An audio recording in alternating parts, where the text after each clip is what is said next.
നമസ്കാരം. ഡെയിലി ന്യൂസിലേക്ക് സ്വാഗതം. ഭർത്താവിനെയും ഏക മകളെയും നഷ്ടപ്പെട്ട വയോധികയായ സരസമ്മയ്ക്ക് ഗാന്ധിഭവൻ സ്നേഹാലയത്തിൽ ഇനി പുതിയൊരു ജീവിതം. ജീവിതത്തിലെ ഏറ്റവും വലിയ നഷ്ടങ്ങൾ സഹിച്ചും ഒറ്റപ്പെടലിൻ്റെ വേദനയുമായി കഴിഞ്ഞിരുന്ന സരസമ്മയ്ക്ക് ഇനി കരുതലിൻ്റെയും സ്നേഹത്തിൻ്റെയും പുതിയൊരു അഭയകേന്ദ്രം.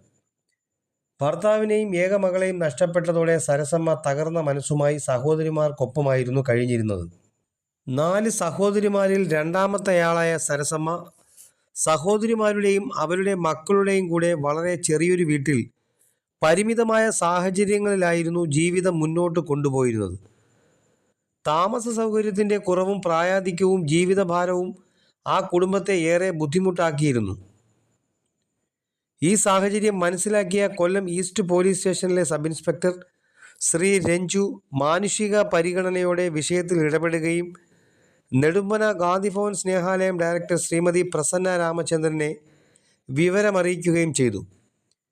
തുടർന്ന് ശ്രീമതി പ്രസന്ന രാമചന്ദ്രൻ പത്തനാപുരം ഗാന്ധിഭവൻ ഇൻ്റർനാഷണൽ ട്രസ്റ്റിൻ്റെ സെക്രട്ടറി ഡോക്ടർ പുനലൂർ സോമരാജനെ വിവരമറിയിക്കുകയായിരുന്നു. അദ്ദേഹത്തിൻ്റെ നിർദ്ദേശപ്രകാരം സരസമ്മയെ ഗാന്ധിഭവൻ സ്നേഹാലയത്തിലേക്ക് ഏറ്റെടുക്കുന്നതിനുള്ള നടപടികൾ ഉടൻ ആരംഭിച്ചു. ഗാന്ധിഭവൻ സ്നേഹാലയം ഡയറക്ടർ ശ്രീമതി പ്രസന്ന രാമചന്ദ്രൻ, ഗാന്ധിഭവൻ സ്നേഹാലയം PRO ഷിബു റാവുത്തർ, സാമൂഹിക പ്രവർത്തകൻ രാജൻ കായിനോസ്, ജോസ് ബാബു എന്നിവർ ചേർന്ന് സരസമ്മയുടെ വീട്ടിലെത്തി കുടുംബാംഗങ്ങളുമായി സംസാരിക്കുകയും അവരുടെ പൂർണ്ണ സമ്മതത്തോടെ സരസമ്മയെ സ്നേഹാലയത്തിലേക്ക് സ്നേഹപൂർവ്വം കൂട്ടിക്കൊണ്ടുവരികയും ചെയ്തു.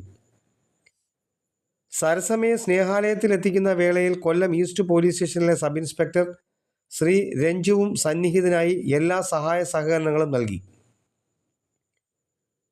സ്നേഹാലയത്തിലെ കുടുംബാംഗങ്ങൾ സരസമ്മയെ ഹൃദയപൂർവ്വം സ്വീകരിച്ച് പുതിയ ജീവിതത്തിലേക്ക് കൈപിടിച്ചുയർത്തി. വേദനയിലും ഒറ്റപ്പെടലിലും കഴിയുന്ന മനുഷ്യരെ ചേർത്തുപിടിച്ച് അവർക്ക് സുരക്ഷിതമായ ജീവിതം ഒരുക്കുക എന്നതാണ് ഗാന്ധിഭവൻ്റെ മഹത്തായ ദൗത്യം. സമൂഹത്തിൻ്റെ കരുതലും പോലീസിൻ്റെ മാനുഷിക ഇടപെടലും ഗാന്ധിഭവൻ്റെ സേവന സന്നദ്ധതയും ഒരുമിച്ചപ്പോൾ സരസമ്മയ്ക്ക് വീണ്ടും പ്രതീക്ഷയുടെ വെളിച്ചം തെളിഞ്ഞു.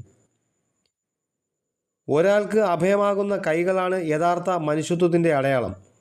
സരസമ്മയുടെ ജീവിതത്തിൽ ഗാന്ധിഭവൻ സ്നേഹാലയം ഇനിയൊരു ആശ്രമം മാത്രമല്ല, സ്നേഹവും കരുതലും നിറഞ്ഞ ഒരു പുതിയ കുടുംബം കൂടിയാണ്. ന്യൂസ് ഡെസ്ക്, കൊല്ലം.